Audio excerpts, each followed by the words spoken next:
আসসালামু আলাইকুম, কেমন আছেন সবাই? আশা করি সকলে ভালো আছেন। চলে আসলাম আপনাদের সাথে নতুন একটু ভিডিও শেয়ার করতে। এখন বাজে দুপুর 1টা আর আমরা হুট করে প্ল্যান করেছি আমরা মরমরিয়া যাব বিখ্যাত হাঁসের কালাভুনা খেতে। আর মরমরিয়া হাট আমাদের এখান থেকে প্রায় 34 কিলোমিটার মতো। তাই আমি আর সেজান বের হয়ে গেছি বাইক নিয়ে। যদিও এখন বৃষ্টির দিন চলছে, প্রায় 5 দিন ধরে বৃষ্টি হচ্ছে আমাদের এখানে। আর আজকে সকাল থেকে মাঝে মাঝে বৃষ্টি আসছে, আবার মাঝে মাঝে আবহাওয়া ভালো থাকছে। But this is not a fact. আমরা যখন প্ল্যান করেছি একবার যাব তখন যাবই। আর মরমরিয়া শুধু আমরা দুজন যাচ্ছি না, সাথে আরেকজন যাচ্ছে, সেটা হচ্ছে অমিত ভাই। তাই এখন আমরা যাচ্ছি অমিত ভাইয়ের বাড়িতে, তাকে পিক করে আমরা চলে যাবো মরমরিয়া হাট। অলরেডি আমরা তার বাসার সামনে চলে এসেছি। আর এটাই হচ্ছে অমিত ভাইয়ের বাসা। তার বাসার সামনে গিয়ে আমরা 5 মিনিট ধরে দাঁড়িয়ে থাকলাম, তারপরও সে গেঞ্জি পরার সময় পায়নি। যাই হোক, তাকে পিক করার পর আমরা খাড়া টান দিলাম মরমরিয়া হাটের উদ্দেশ্যে। আমাদের রুটটি ছিল লোকাল রুট দিয়ে। আর এর ভিতরের রাস্তাগুলো অসম্ভব সুন্দর। আর বললামই তো, আজকের আবহাওয়া মেঘলা আর সাথে বৃষ্টি ভেজা রাস্তা, যা মনের তৃপ্তিকে একদম হাই করে দিয়েছে। আর দেখতে দেখতে চলে আসলাম কাকনহাট বাজারে। আর কাকনহাটের এই মোড়টিতে সব সময় গ্যাঞ্জাম থাকে। আর আজকে অতিরিক্ত গ্যাঞ্জাম দেখে বুঝতে পারলাম যে আজকে হাট। আর সবার চোখ নাড়িতে আটকালেও আমার চোখ আটকায় বাইকে আর ফুলের গাছে। এখন আপনি মনে মনে ভাবতে পারেন যে আমি নিজে নিজে বড়াই করছি, তাহলে আপনি ঠিকই ভাবছেন। অ্যান্ড ট্রাস্ট মি, এই রাস্তাটি দেখার পর আমার একটাই কথা মাথায় ঘুরছিল। বলেন তো কি কথা মাথায় ঘুরছিল? থাক, বলতে হবে না, আমি বলছি। মনে মনে ভাবছিলাম আমি বাইক চালাচ্ছি, আমার পিছনে একটি সুন্দরী বালিকা বসে আছে। রাস্তায় শেষ করবো না, বাইক চালাতেই থাকবো, কারণ রাস্তাগুলো এরকম অসম্ভব সুন্দর রাস্তা। বিশ্বাস করেন, বুকের উপর পাথর দিয়ে কথাগুলো বললাম। साला ये दुख का खत्म नहीं होता बे। আর আপনার মন যদি এর থেকে বেশি কিছু চিন্তা করে, তাহলে আপনার ডার্টি মাইন্ড পরিষ্কার করুন।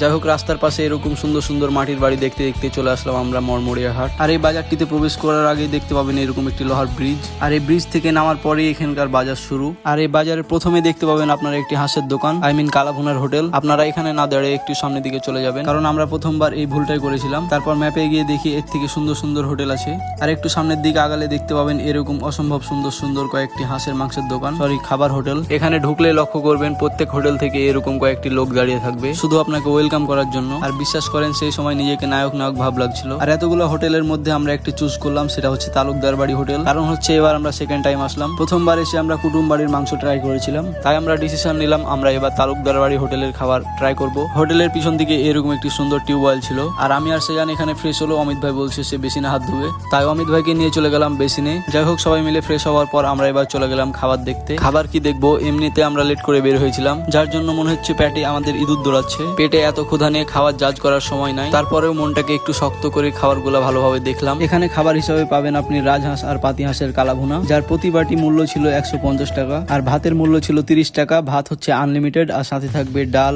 আলু ভর্তা আর কাঁচা পেঁয়াজ। যাই হোক, ঝটপট খাবারগুলো অর্ডার দিয়ে আমরা চলে গেলাম টেবিলে। আর এখানে বাইরে মোট 4টা প্লেস করা ছিল বসার জন্য, আর আমরা ছিলাম মোট 3 জন। তার জন্য এরকম ছোটখাটো এই প্লেসটাই পছন্দ করলাম। আর বসার সাথে সাথে আমাদের খাবার চলে আসলো। এখানে ভাতের সাথে দিয়েছে লেবু, আলু ভর্তা আর সালাদ। তার সাথে সাথেই চলে আসলো আমাদের কালাভুনা। আর এটা হচ্ছে 150 টাকার বাটি, যা আমার কাছে খুব একটা খারাপ লাগেনি। এক বাটিতে 5 থেকে 6 পিস মাংস দিয়েছে, যা একজনের জন্য যথেষ্ট। খাবার পাওয়ার সাথে সাথে অমিত ভাই শুরু করে দিয়েছে। আসলে এই কালাভুনার মূল কারিশমা হচ্ছে এটার গ্রেভি, যেটা খুবই গাঢ় এবং স্বাদটা হচ্ছে প্রায় আচারের মতো। দেখে মনে হচ্ছে এটাকে প্রায় 10 দিন ধরে জাল দিয়েছে, যার জন্য এত কালো হয়েছে। কিন্তু পরে জানতে পারলাম এটার জন্য একটা এক্সট্রা মশলা ব্যবহার করে তারা।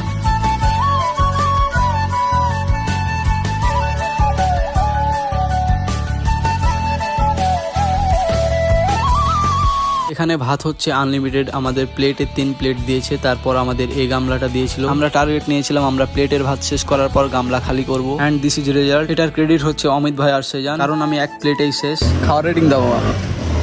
रेटिंग फुल रेटिंग অনেক সুন্দর। 10 আউট অফ কত? 10 আউট অফ 10। খাওয়া দাওয়ার রেটিং কি দিলেন? এই খাওয়া দাওয়া অস্থির। 10 এর মধ্যে কত আপনার? 10 এর মধ্যে 9 দেওয়া যায়। আর অন্য কিছু? সেজান চ্যাটটা লিখে এজার পরের বহুত দিকে তাকাই যে, পরের বহুত দিকে তাকাই যে, পরের বহুত দিকে তাকাই যে, পরের বহুত দিকে তাকাই যে, এটা কি কথা?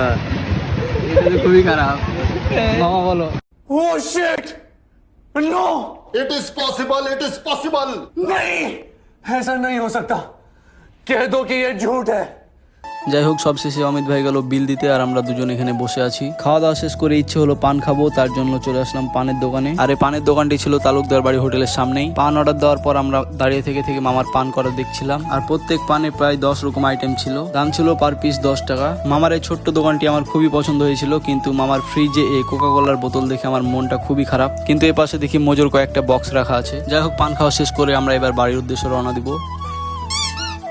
আজকের ভিডিও এতটুকুই ছিল, আশা করি ভিডিওটা এনজয় করেছেন অ্যান্ড লট অফ থ্যাঙ্কস যে ভিডিওটি শেষ পর্যন্ত দেখলেন। দেখা হবে সামনের কোনো ভিডিওতে। আসসালামু আলাইকুম।